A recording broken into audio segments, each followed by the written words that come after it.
Why are most people in a hurry to get married? You see, the very element of courtship is something that has been ignored by most people. I have seen people who are always in a hurry. We are doing a show like this one, and somebody wants to get married immediately. Skipping the steps is one of the reasons why people get single again. They go back to singlehood because if you arrive before your time, if you appear before your time, you disappear. You cannot eat a price whose price you didn't pay. And some of these prices are paid through time, commitment, energy, and resources. However, there are people who are looking for life partners. And that is why I tell people don't be in a hurry to commit yourself. Talk to different people. Why? Because you'll be able to learn them. It's not an emergency. Get talking.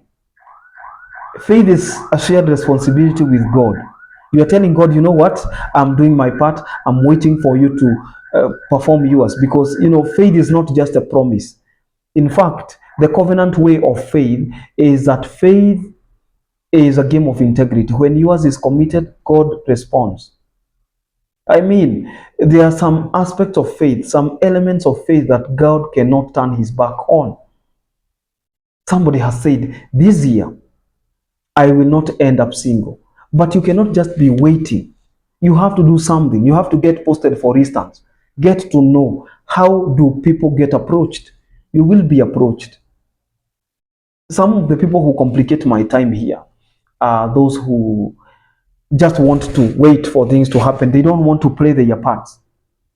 Just because nilituma hawa watu kazi, I will not do my part. Nothing can be further from the truth. Faith is a shared responsibility. And this show is about marriage. We believe in families. Out of good families come good people. Hawa watu hutusumbua huku nje. If you look at them, you can trace back to their families. How are they growing up?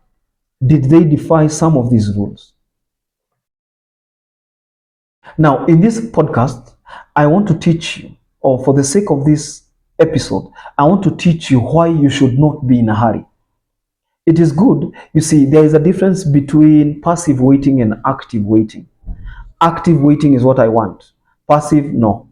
That is just faith without action, which the Bible calls in the book of James, dead.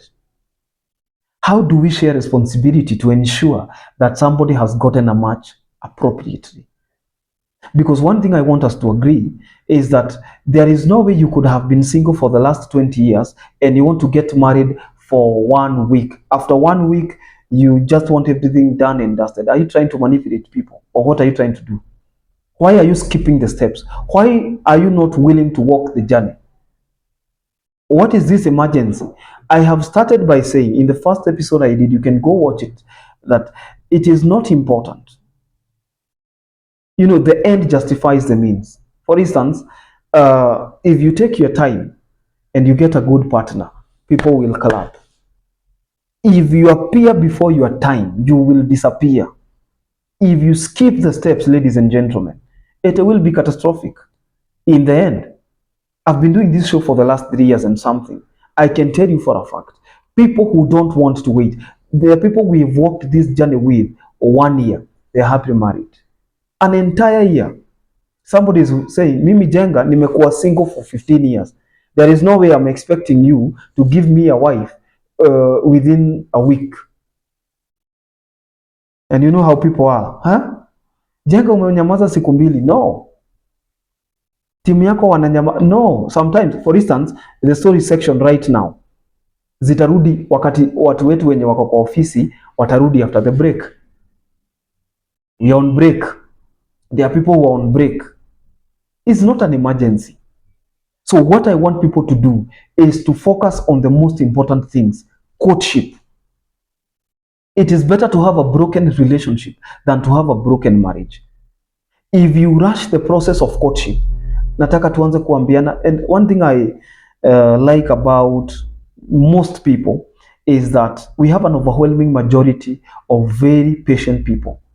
Patience is a virtue. In fact, a fruit of the Holy Spirit. Patience. You're waiting. You're like, I am going to wait because I don't want to make a mistake. What is the need of making a mistake? Why are you forcing a partner who is not interested? You know, desire can never be negotiated. If you realize that you are the only person who is kicking, you are the only person who is there, wewe ndio tu peke yako unapiganga simu, wewe ndio tu mtu mwenye anamwandikia, ask yourself, evaluate the relationship. Is this what I want? Because you want something that is mutual. The feeling is mutual. You cannot be the only person who is calling. You cannot be the only person who is texting. But if you tell people to wait and be patient so that they can at least learn, they want to get married the following day. I had a case here, in fact, 3 of them, of women who started talking with the guy. They went on the first date. The guy was nice. He's a friend of the show.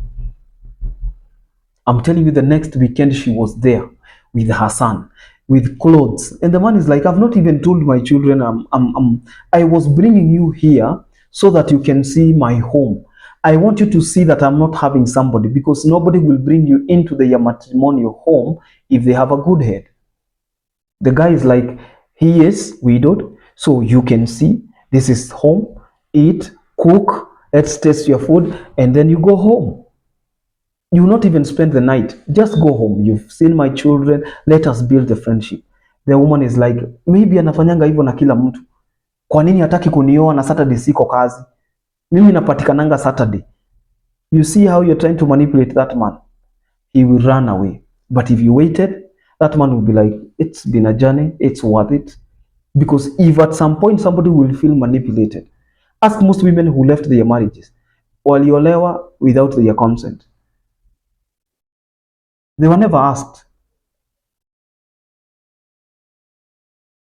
They were, even in the first place, the boyfriend did not communicate that they want marriage. They want something that can last.